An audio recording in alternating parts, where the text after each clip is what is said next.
In our educational system, students don't encounter computational thinking skills until much later on, such as high school or beyond. And we wanted to find a way for young students, as early as elementary school, to encounter computational thinking in a very accessible way. A lot of students spend time in math classrooms just sitting at their desks. There's a lot of value of using motion and using action and using games to promote collaborative learning. So a lot of what this project does that's different than some of the other work with games and learning is that it brings this physical component where students are actually engaging with each other and with the environment around them.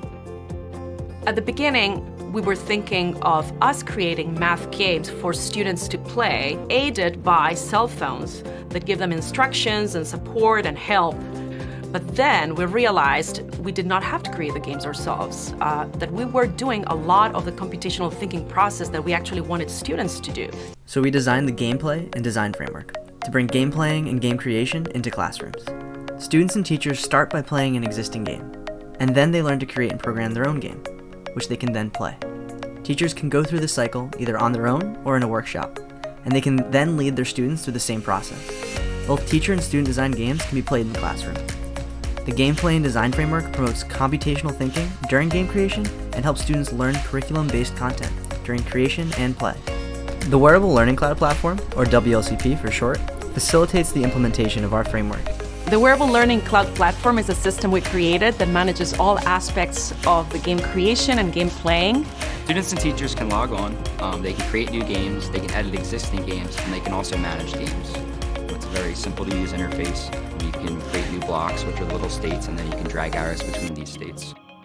To date, over 20 teachers and 300 students in middle and high schools from the US, Argentina, and the Philippines have played and created games using the WLCP in our framework.